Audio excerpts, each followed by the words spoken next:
Have you ever felt that quiet, overwhelming urge to just keep silent, to sort of bottle everything up, especially when life feels challenging? Maybe you've tried to just stay strong, grit your teeth and push through, only to find that all that unspoken stuff, it just stirs up a deeper kind of sorrow inside. Or maybe you've looked around and thought, is this really it? Why do I feel so, I don't know, restless?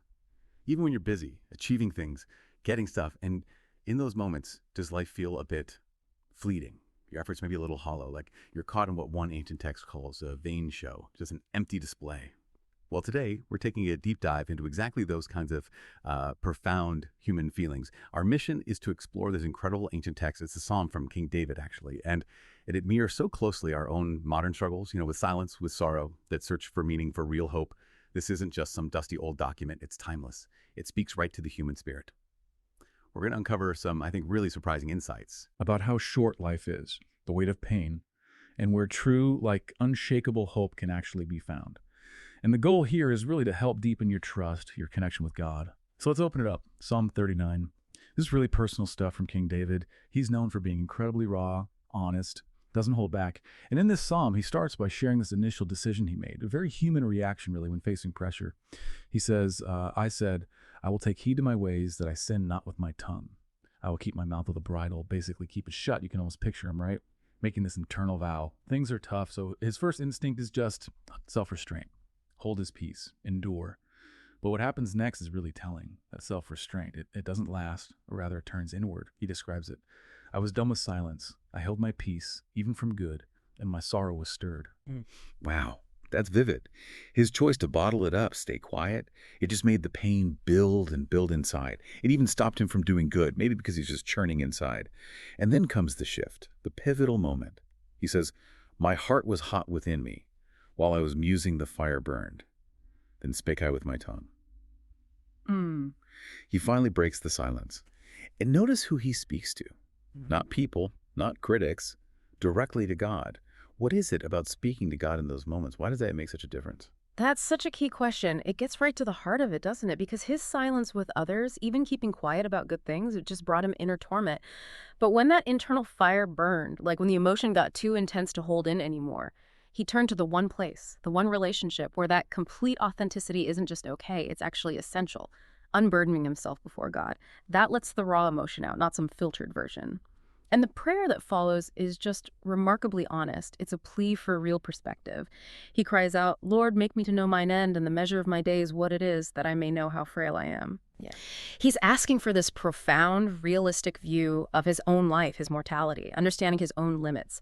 And what's fascinating is this realization isn't about sinking into despair, not at all. It's about gaining this incredibly profound, humbling perspective on being human.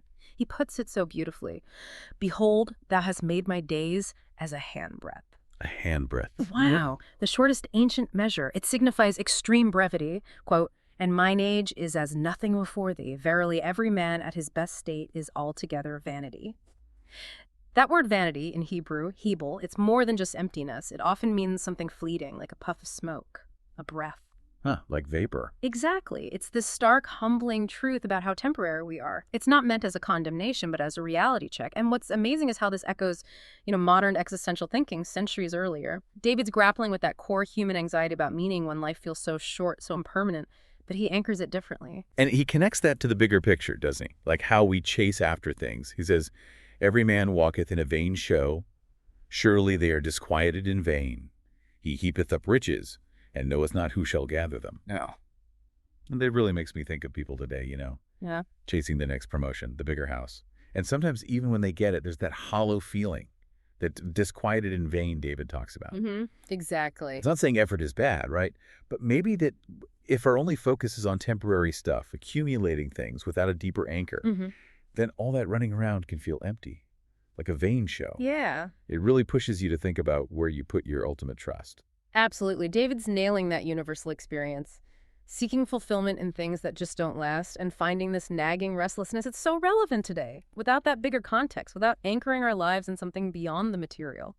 Well, getting more stuff or status can feel surprisingly meaningless. So after all that wrestling with silence, sorrow, life feeling so short, David finds his footing. He makes this profound declaration that shifts everything. And now, Lord, what wait I for? My hope is in thee. Right there. That's the anchor. That's where he finds his security, not in himself, not in his circumstances, but in God.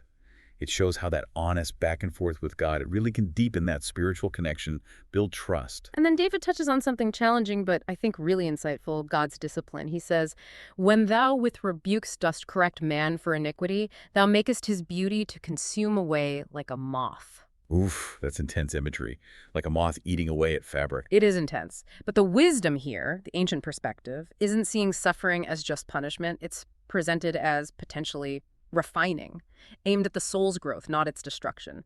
Think of like a goldsmith using fire. The heat is fierce, sure, but it's to burn off the impurities, to reveal something purer, stronger. Okay, I see. That's the idea. Suffering, from this viewpoint, isn't necessarily random. It can be a tool for spiritual transformation, drawing us closer, fostering deeper trust in God's purposes, even when it hurts. Okay, so we've walked through David's journey, his raw honesty, his struggle, his landing on hope in God. The big question now is, what does this ancient wisdom offer us today, right now? Because this deep dive isn't just about history, it's about your life. So insight number one, and it just leaps off the page from David's experience. Don't bottle everything up. We saw how his first plan, keeping his mouth with a bridle, being dumb with silence, it didn't work. It actually made his sorrow worse. Unspoken pain, the psalm shows pretty clearly, it can fester and grow if it's not brought out specifically before God. And that is so relevant now, isn't it?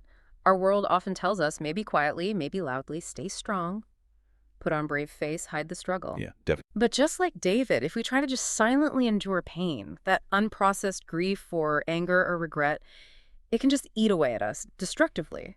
What this psalm offers is profound permission. Permission to do it differently, to bring the raw stuff, the confusion, the sadness, the frustration, directly to God. Permission to pray from the middle of the matter. Exactly. Lay it all out. No pretense. That kind of gut-level honesty in prayer, that's foundational for building real faith, resilient trust.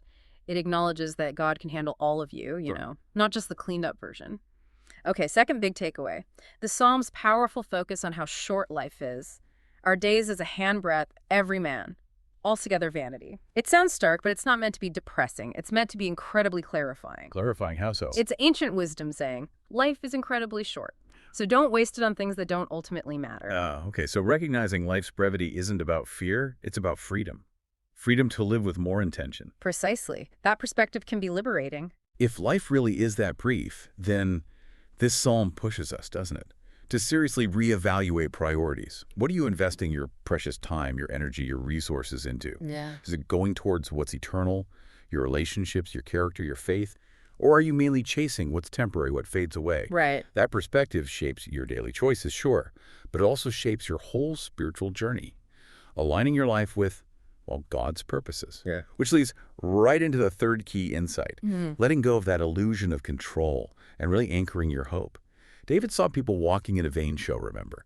That sense that our efforts can feel hollow if we forget who's really in charge of time and life. We can get so obsessed with productivity, mastering everything, controlling our little world, only to feel this deep restlessness underneath it all. And in a world pushing us constantly, achieve more, control more, get more, David's reminder is so timely. The psalm invites us to anchor our security in something, well, bigger than us, something genuinely unshakable. It highlights that hope, real hope, is the bottom line. It's the ultimate anchor. Especially when things feel uncertain. Exactly. Especially then, when life feels uncertain or it's moving too fast or it just feels unfair. That unwavering hope David found in God, that's fundamental to building deep, lasting spiritual security, true trust. It's about realizing our ultimate safety isn't in our own hands or in shifting circumstances, but in the one who is beyond all that. Wow, what a journey through Psalm 39. From David's raw, honest struggle to these really timeless truths about being human, we've seen that silence isn't always strength, that life's brevity is actually a call to live with purpose, and that true hope anchors us in something far greater than ourselves. The wisdom feels pretty clear. Live softly, speak honestly to God, keep your eyes on what lasts. And for those of you listening, maybe feeling like life's rushing by or you're just trying to hold it all together, feeling that quiet sorrow stir, perhaps this is a moment to pause, to reflect, and to consciously re-anchor your hope in something, someone truly unshakable. This deep dive is really an invitation. Bring your authentic self, your questions, your pain, your hopes, bring it all directly to God, because that honest engagement, that's the path to cultivating a deeper, more trusting connection with Him. So we'll leave you with this question to reflect on. Mm. How will you apply this information in your life?